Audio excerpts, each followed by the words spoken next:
Hello and welcome. 2024. What a year, eh? If a grumpy 75-year-old Englishman like myself were to look back on it, he would likely have plenty to say and not much of it complimentary. Therefore, let me channel my typically British mix of sarcasm, wit and my ever-present sense of doom. 2024. Another year of progress, they said. Another year of innovation and triumphs, they said. Well, let me tell you what I say. It has been another year of humanity stumbling around like a bloke trying to parallel park a shopping trolley. Grab your tea, coffee or something stronger and settle in, because this is going to be a ride. Now, politics. It was the usual circus, so let me kick things off with the funhouse that is politics. In Britain, they have had more Prime Ministers come and go than a revolving door at a dodgy nightclub. Inflation has skyrocketed, the cost of living has shot through the roof, and all Brits are just supposed to grin and bear it while paying as much as £8, so I am told, for a pint. £8! I remember when that could buy more than a couple of rounds for your mates and still leave you enough for some fish and chips or kebabs afterwards, enough for the bus fare home, and still enough for a full English breakfast the following morning in the cafe before work. Moreover, what is their grand plan for fixing the mess? Promises mostly. Oh, and some clever sound bites. Levelling up, they said. Levelled up your heating bills, that is for sure. Meanwhile, the opposition is about as inspiring as a soggy biscuit. At this rate, I might throw my hat in the ring, though I would probably be accused of being too grumpy to be an MP. However, interestingly, Reform UK is gathering steam, led by a man who does not need a speechwriter or a cue board, and who advocates for a more common sense approach. Reminds me of a woman Prime Minister I once knew of. Now, what was her name? Oh yes, Margaret. Mrs. Margaret Thatcher. Some people did not like her. They said she was not nice, but others, like myself, said she was a fair and firm leader. Many people who admired Thatcher's firm leadership see Nigel Farage as a figure who shares some of her qualities: unapologetic, decisive and willing to challenge the establishment. Like Thatcher, Farage thrives on being a polarising figure, which is often a hallmark of transformative leaders. Maybe British politics would change. At least that is something to look forward to in 2025. Now, the weather. Nature's temper tantrum. Besides speaking of things out of control, let us talk about the weather. Now, 2024 was a masterclass in extremes. One minute you were roasted alive in a heatwave so intense it could fry an egg on the pavement. The next, you were building an ark because the heavens have opened and decided to flood half the country. Here in Thailand, the monsoon season was as relentless as ever in some regions. Rain pouring down as if it was auditioning for a drum solo. Then there were the heat waves. Oh, the heat.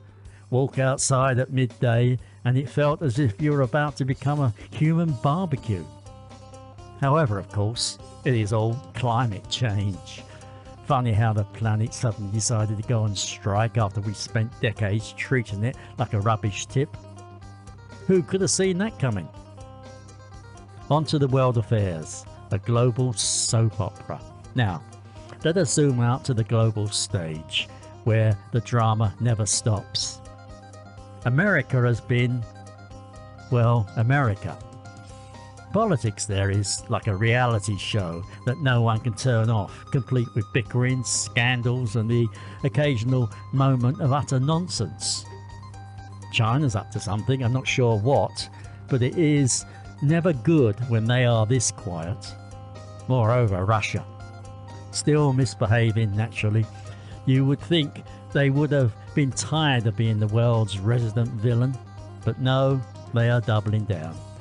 Meanwhile, the rest of the world has been doing its best impression of a toddler trying to share a toy. Trade wars, cyber attacks, actual wars, you name it.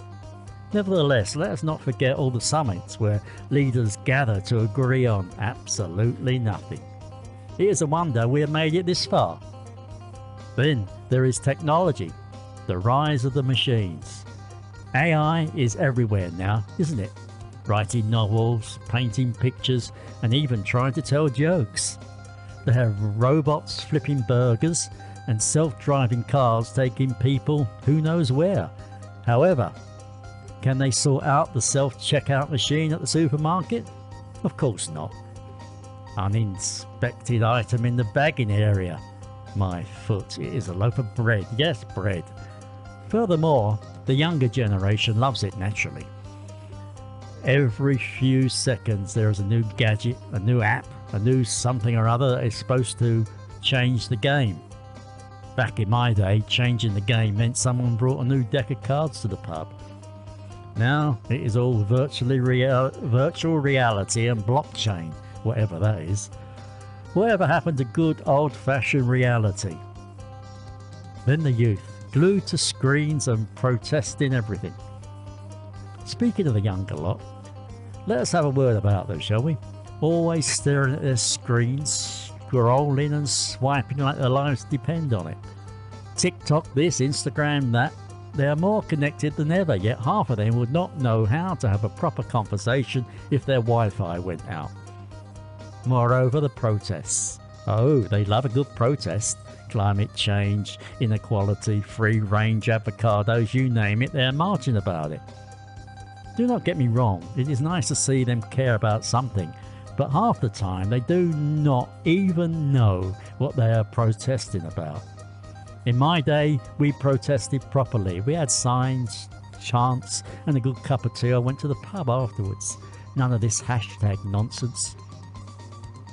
On to the Christmas creep and commercial madness. Oh, and let us not forget the Christmas adverts. In October? Can we all agree that is too early? Back in my day, you waited until December to deck the halls and flap about with tinsel. Now you have jingle bells blaring from shop speakers while you're still complaining all about the Halloween nonsense, and some shops displaying items for Easter. It is madness. However, a few bright spots, because I'm not always that grumpy. Nevertheless, it was not all bad. Here in Thailand, life has its own rhythm.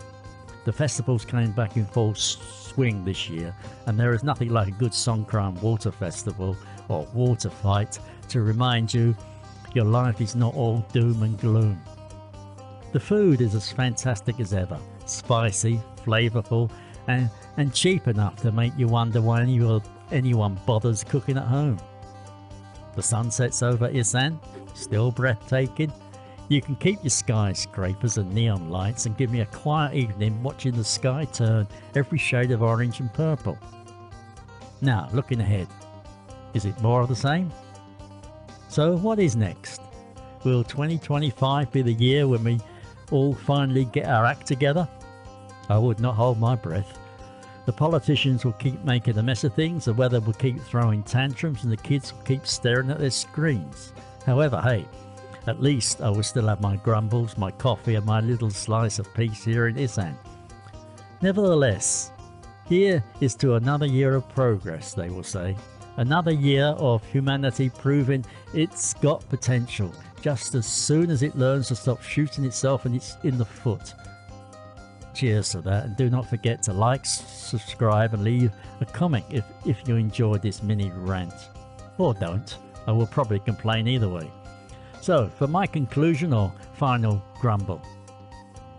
So there you have it, folks. 2024 in a nutshell. A bit of chaos, a lot of nonsense, and just enough moments of beauty to keep us all going. Still, as I said, it was not all bad.